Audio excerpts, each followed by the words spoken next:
Welcome to the Private School Leader Podcast, where private school leaders learn how to thrive and not just survive as they serve and lead their schools.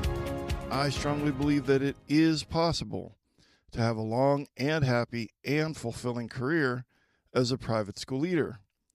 And my passion is to help you figure out exactly how to do just that right here on the Private School Leader Podcast. And I'm your host, Mark Minkus. So last week, we were celebrating episode 200 of this podcast. And in last week's episode, I decided to count down the top 20 leadership lessons from the first 200 episodes. And so we went through number 20 through number 11 as far as those leadership lessons. And then today, we're going to count down the top 10. So you know me, I like a good list. I like a good countdown. And so on today's episode of the Private School Leader Podcast, I'm going to give you the top 20 leadership lessons from the first 200 episodes, part 2, and we're going to count down the top 10. And so just before we do that, sometimes at Christmas, some of us are stuck with last-minute shopping. And I wanted to let you know that there's still time, especially if you're in the Northeast or in California, that there's still time for you when it comes to your teacher in service days to get Private School Teacher Academy in front of your teachers. And so if you're looking for that one slot or two slots of meaningful professional development for your teachers, these are 4 on-demand webinars with guided notes and discussion questions and teacher resources and mini posters, and they're plug and play. They're ready to go. And there are 4 of them. One's called the 5 Keys to Having Your Best School Year Ever. That one works great during teacher in service. Then I have the Differentiation Playbook. I also have the 6 Habits of an Outstanding Private School Teacher, and also how to better support students who have mental health struggles. And you can put those in your back pocket and then use them later in the year on your PD days when you're scrambling to try to plan a meaningful PD day for your teachers. So the Private School Teacher Academy, you can check out that at the privateschoolleader.com/teacher and get more information, but there's still time for you to do a little last-minute shopping to make this happen for your teacher in service days. And then I just launched something this week that I want to let you know about, and it's called On-Call Consulting. And you don't have to do it alone anymore. On-Call Consulting, the way it works is, first, there's something messy or complex or stressful that happens at school. And step 2 is that you text me. And then step 3 is that in less than 2 hours, you and I are talking on the phone or on Zoom. And we slow it down, we talk it through, and then you move forward and you have more clarity and more confidence and you're more calm. And it's literally having relief in your pocket that when you come up against something very sticky or messy or complex, maybe something you haven't seen before, chances are that in my 33-year career, I've dealt with it or dealt with something very similar. And I can be that person for you that's outside the organization, can give you that help when you need it, right when you need it. And so On-Call Consulting, I'd love for you to check that out, theprivateschoolleader.com/consulting. And like I said, you can always know what to do next. You can text me and we'll slow it down and talk it through. And then I'd like to give you a free gift like I usually do. This one's called 7 Strategies to Effectively Deal with Difficult Teachers. As our teachers come back to school, most of them are awesome, but we always have a couple teachers that are difficult. And, sometimes we need courage to deal with difficult teachers, but I think that what you need is a plan. And this guide is a step-by-step plan that you can use to help one of your difficult teachers improve their performance and improve their attitude. And if that sounds good to you, you can go to theprivateschoolleader.com/difficult to grab this free guide called 7 Strategies to Effectively Deal with Difficult Teachers. and that's at theprivateschoolleader.com/difficult. That's free for you. So we are going to count down the top 10 leadership lessons from the first 200 episodes. All right, leadership lesson number 10. The best way to drive away star teachers is to tolerate poor performers. The best way to drive away star teachers is to tolerate poor performers. So I'm raising my hand. I'm admitting that I tolerated poor performers because I lacked the courage to hold them accountable. And there were times when my star teachers would get very frustrated and actually sometimes not come back or start looking for a job because I was tolerating that poor performance. And our star teachers, sometimes they're doing all the things they're supposed to do with being a professional and having good classroom management and posting their grades and posting their lesson plan,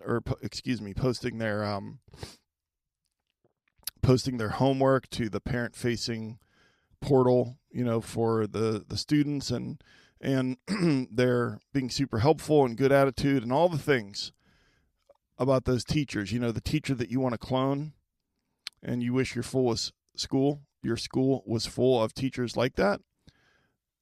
The best way to drive those away is to tolerate poor performers, because what you allow will continue. What I allowed continued.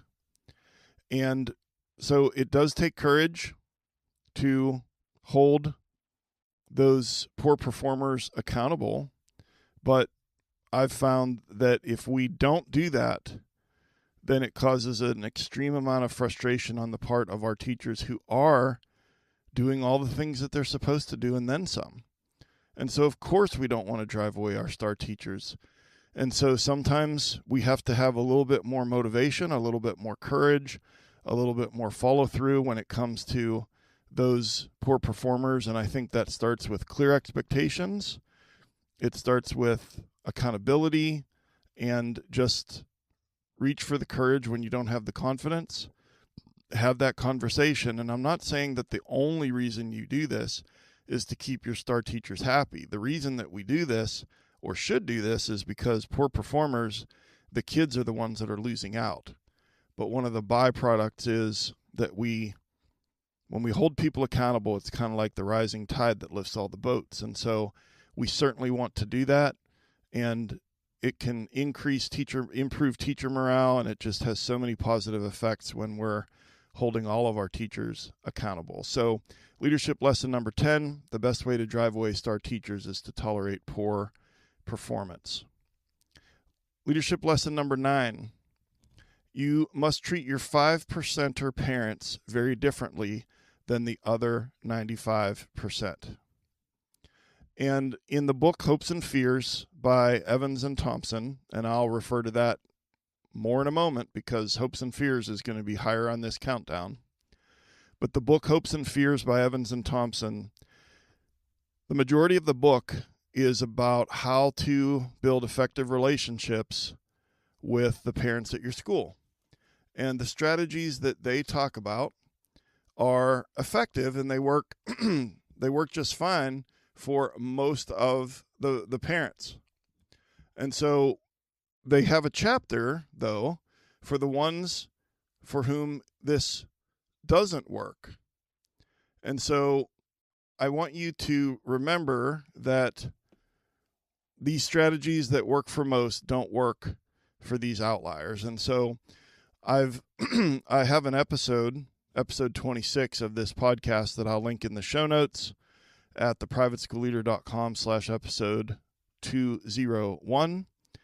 And it's how to handle the 5% of parents that are trying to destroy your school is the title of that episode.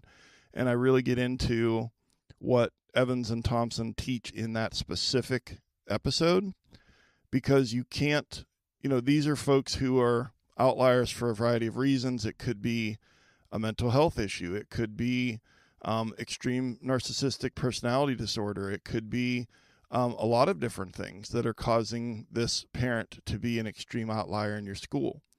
And so the things that work with most don't work with them. And so, of course, I'll link that for you if you want to check that out. It's one of the most downloaded episodes in the history of the podcast. And so, again, lesson number 9, you must treat your 5% parents very differently than the other 95%. And if you want to check that out, episode 26 of the podcast is going to give you that information.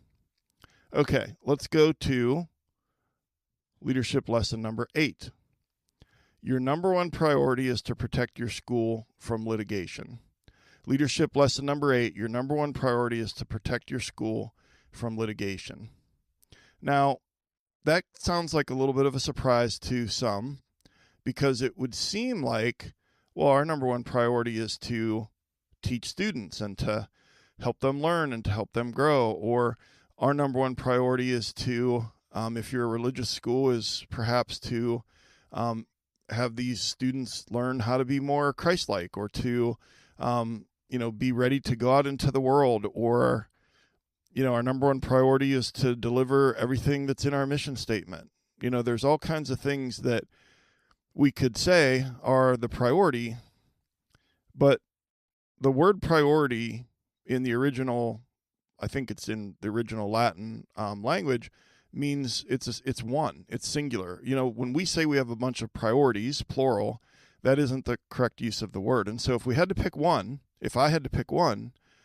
your number one priority is to protect your school from litigation. Because if you don't, and if you are haphazard and you don't take it seriously, and if you don't have good policies, and you don't have, if you're not crossing the T's and dotting the I's and making sure that you're doing the best that you can to protect your school from litigation, then what could happen is you get sued for, there's a negligence lawsuit or some kind of litigation against your school.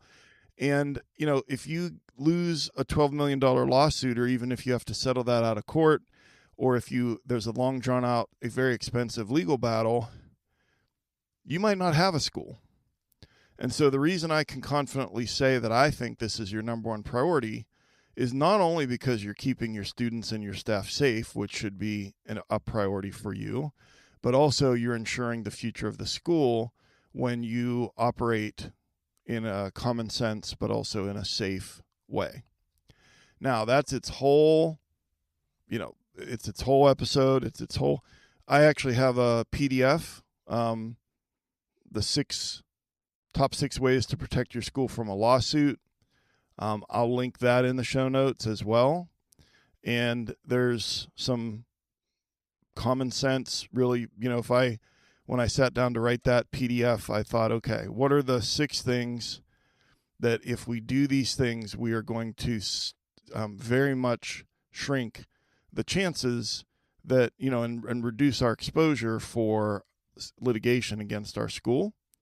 And so, again, the point of this episode today is to count down these leadership lessons, maybe direct you to a resource if this is something that you're more interested in. And so in my opinion, leadership lesson number 8, your number one priority is to protect your school from litigation. And that implies keeping everybody safe. And I'll give you a resource in the show notes. And it's called the top 6 ways to protect your school from a lawsuit. Or you could go to theprivateschoolleader.com/lawsuit and get that for yourself. It's a free PDF. I think it can be very, very helpful for you. All right. Leadership lesson number 7, a narrative void will always be filled. A narrative void will always be filled. So I'm going to use the analogy that I often use when I talk about the narrative void. So I want you to imagine that the NFL team that you root for, that the starting quarterback, who's been the starting quarterback for a while, that he comes out of the game in the first quarter, goes and sits on the bench. And he doesn't go into the medical tent.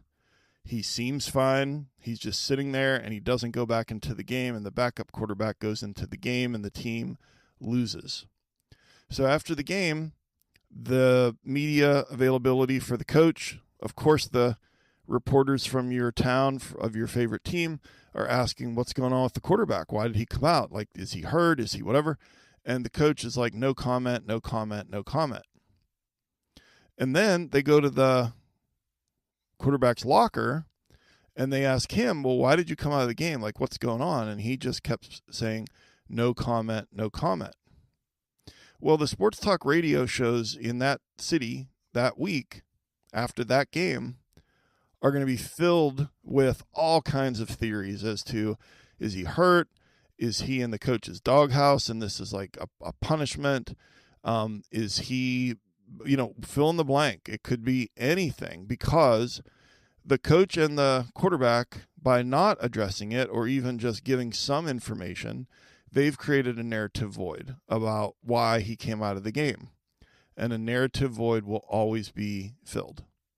And so at our schools, if we're not doing a good job with proactive communication with our parents, then the narrative void will be filled with speculation and with the parent text group, well, I heard, or I think, or probably what's going on is, and that narrative void will be filled.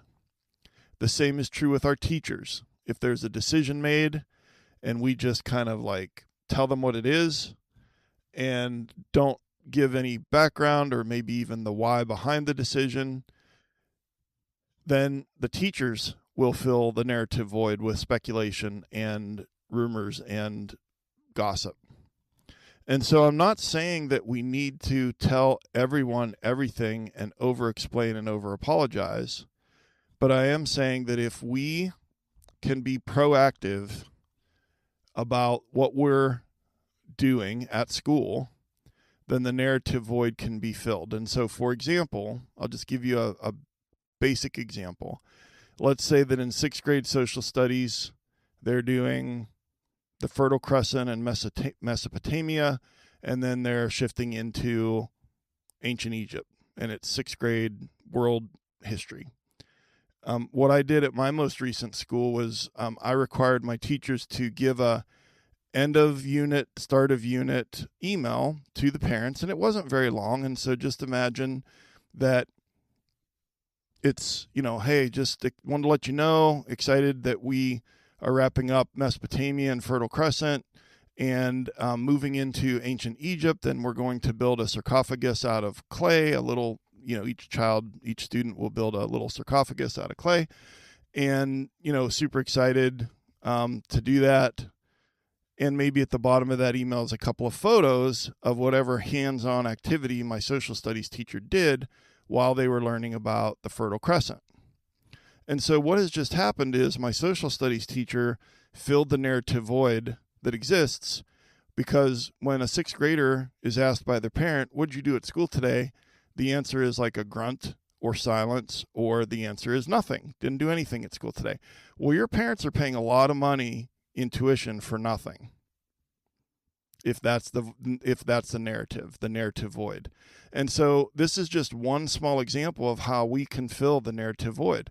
What about your sports program? What about, what's happening with accreditation, or what's happening with the building project, or what's happening with, I just think that updates really help to fill the narrative void. I'm a big fan of a weekly parent memo. At my most recent school, every Friday morning at 9 a.m., we had a weekly parent memo, and it wasn't, coffee table magazine, glossy photo kind of thing. It just, it had its, it's the school colors at the top and whatever. It went out Friday morning at 9 a.m., so it was very predictable as far as when. It was kind of a one-stop shop for all of the things that parents needed in the way of, like, click here for the hot lunch program or click here for the sports schedules. But it also had, a couple of boxes or a couple of things at the top that was, what's coming up next week, what's going on with this. And so, again, you kind of have to find that Goldilocks effect of what you're capable of at your school in the way of parent communication. And I know what some of you are thinking. You're like, yeah, well, the parents aren't going to read that anyways. Well, that may be true, but many of them will, especially if it's attractive to look at, and it comes at the most important thing, in my opinion, is that it's not too long, and it comes at the same day and the same time every week. There's lots of ways to fill the narrative void without feeling like you're over-explaining, over-apologizing, and just telling everybody everything all the time. So, leadership lesson number 7, a narrative void will always be filled. And I have an episode on that. I can't remember what number it is, but I'll put that in the show notes as well. Okay, that brings us to leadership lesson number 6. Your email inbox is a chronological list of everyone else's priorities. Your email inbox is a chronological list of everyone else's priorities. So you've heard me say this before. I'm not going to spend a lot of time on it. I did an episode on this that I will link in the show notes if you wanted to go deeper. But basically, the idea is that if you are dipping in and out of your email inbox all day long, which I'd say about 90% of private school leaders, that's what they do. We want to feel productive. You know, you've been out and about in the school and you're tired, a little bit of physical fatigue, a little bit of emotional energy expended, a little bit of cognitive load, you're feeling fatigued, and your brain is screaming for a dopamine hit.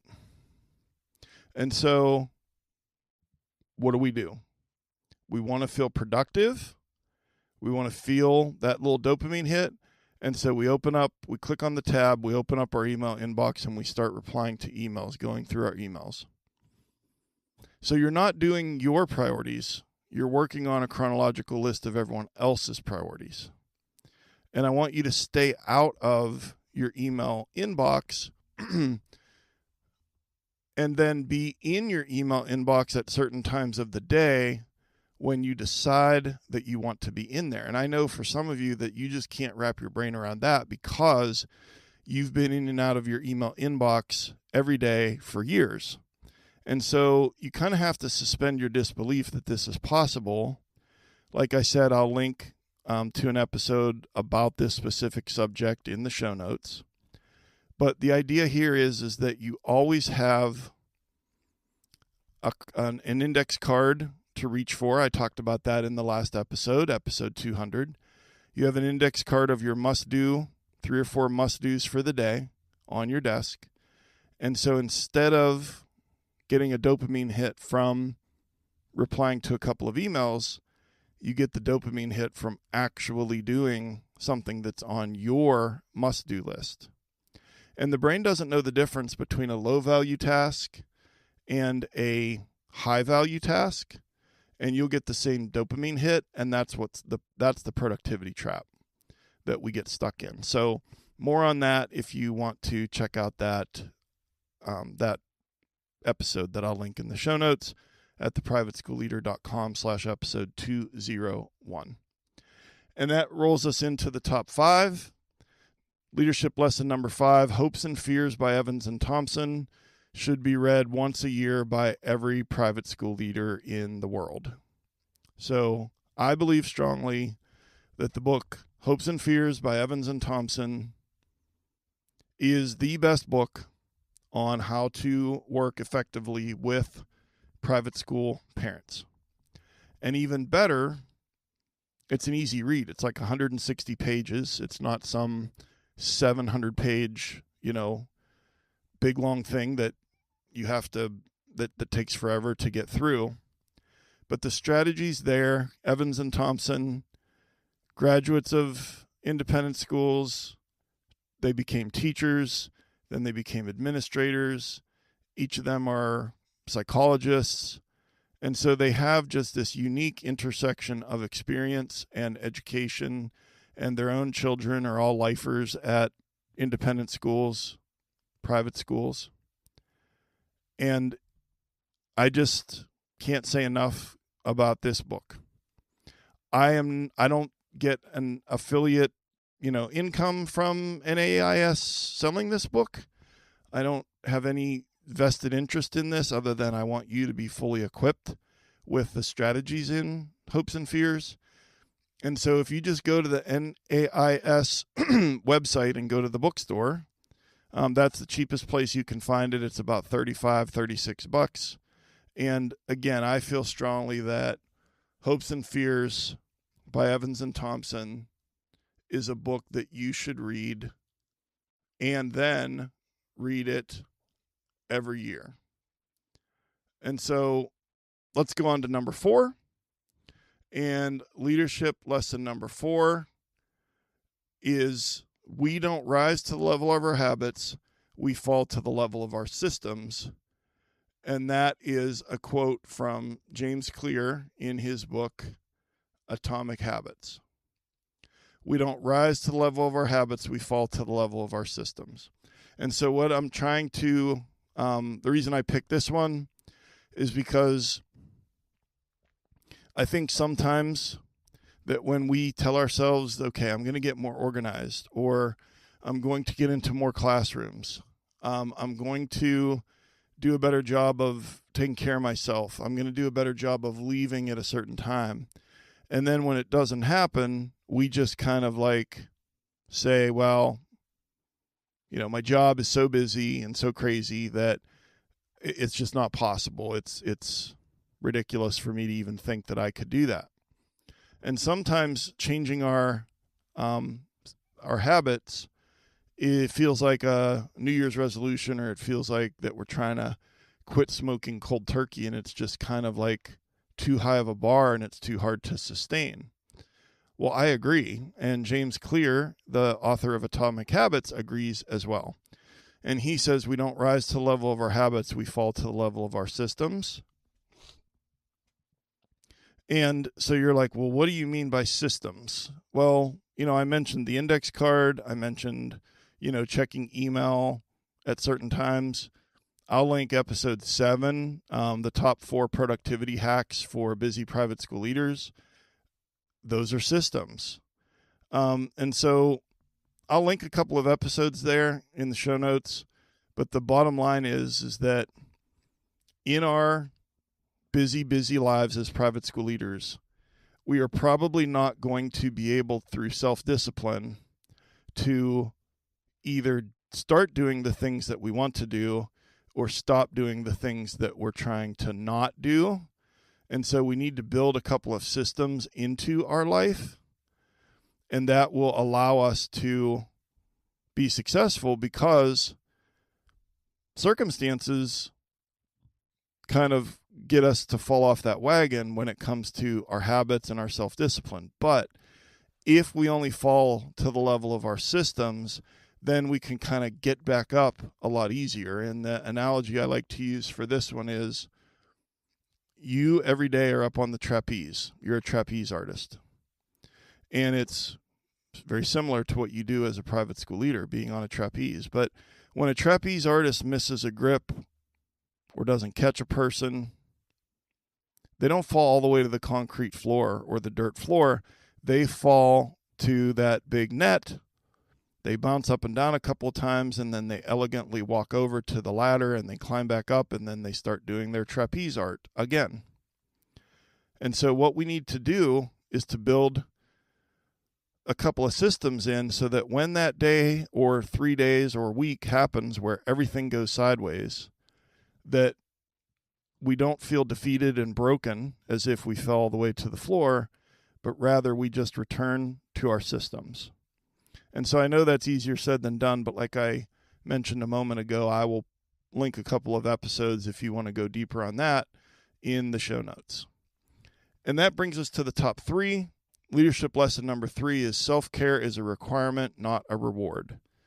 Self-care is a requirement, not a reward. So I think that as private school leaders, a lot of us think that, well, if I work really hard and I work on the weeknights and so on, then on the weekend, I'll take a break. Okay, well, that's one way of thinking.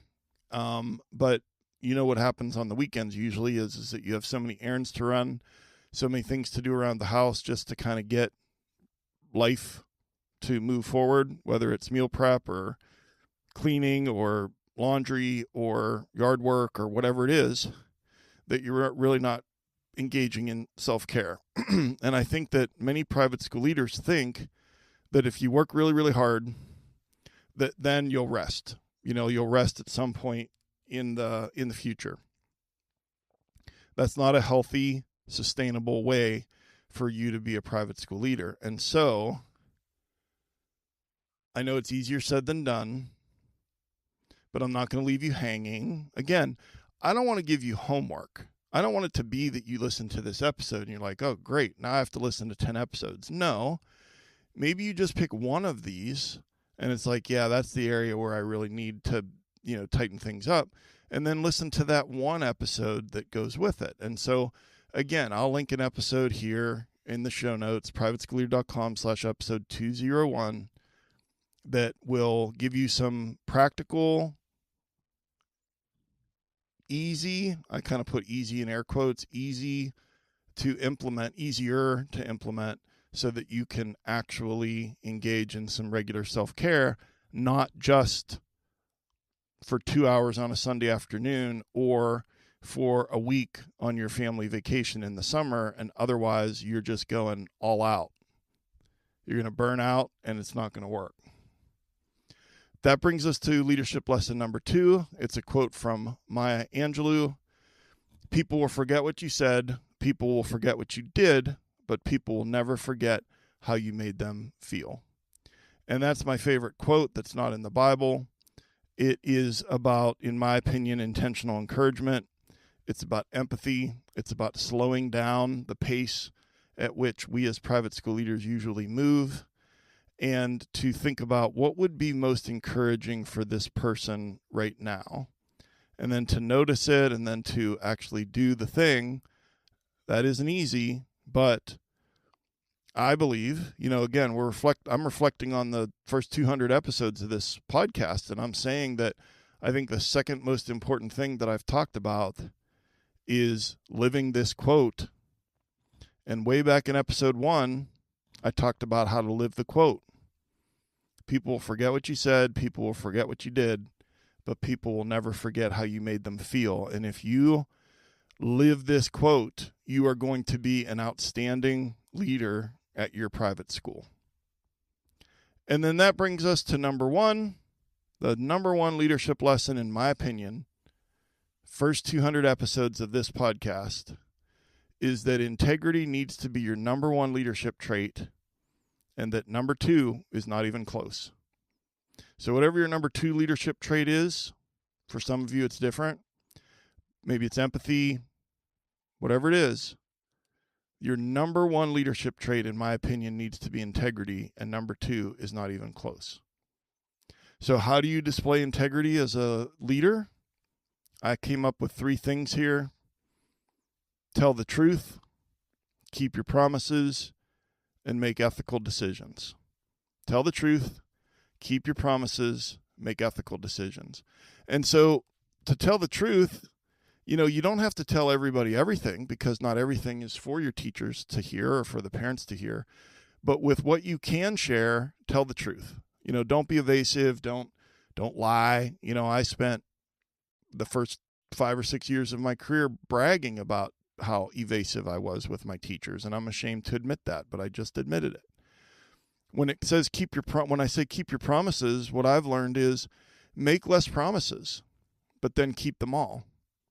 If you overpromise and underdeliver, your integrity suffers. And so be more careful about the promises that you make, but then be super intentional about keeping those promises. And then make ethical decisions. What is the ethical thing? What is the right thing? If you're a person of faith, what is the biblical-based thing that I should do? What's best for the student in this situation, even if it's not what the parent or the teacher wants, to make ethical decisions, and that can help integrity to be your number 1 leadership trait. So the top 10 leadership lessons from the first 200 episodes. Number 10, the best way to drive away star teachers is to tolerate poor performers. Number 9, you must treat your 5%er parents very differently than the other 95%. Number 8, your number 1 priority is to protect your school from litigation. Leadership lesson number 7, a narrative void will always be filled. Number 6, your email inbox is a chronological list of everyone else's priorities. Number 5, Hopes and Fears by Evans and Thompson should be read once a year by every private school leader. Number 4, quote from James Clear, we don't rise to the level of our habits, we fall to the level of our systems. Leadership lesson number 3, self-care is a requirement, not a reward. Number 2 is a quote from Maya Angelou. People will forget what you said, people will forget what you did, but people will never forget how you made them feel. And leadership lesson number 1 is integrity needs to be your number 1 leadership trait, and number 2 is not close. So your call to action is to take one leadership lesson and apply it sometime in the next week. Just pick one. And if you pick one and you want to go a little deeper, you could listen to an episode, because every one of these has at least one episode that I'll link in the show notes that would help you go a little deeper on, well, how do I apply that? So again, I don't want to give you homework, especially this time of the year, but if you want to apply one of these leadership lessons, I'll help you to go a little deeper on that. And then just a quick reminder that the 7 strategies to effectively deal with difficult teachers is a free gift for you that you can grab at theprivateschoolleader.com/difficult. Another reminder that there's still time for you to grab Private School Teacher Academy and use it with your teachers as far as high quality professional development that's relevant for all of your faculty from preschool up through 12th grade. And then also on-call consulting, having some relief in your back pocket, always knowing that I'm a text away within 2 hours to be on a call with you, theprivateschoolleader.com/consulting. And I've been your host, Mark Minkus. I appreciate you, all of the hard work. Thank you so much. You're working so hard for those lucky kids and lucky teachers at your school. And thank you for taking some of that precious time to join me here today. And I'll see you next time on the Private School Leader Podcast. And until then, always remember to serve first, lead second, and make a difference.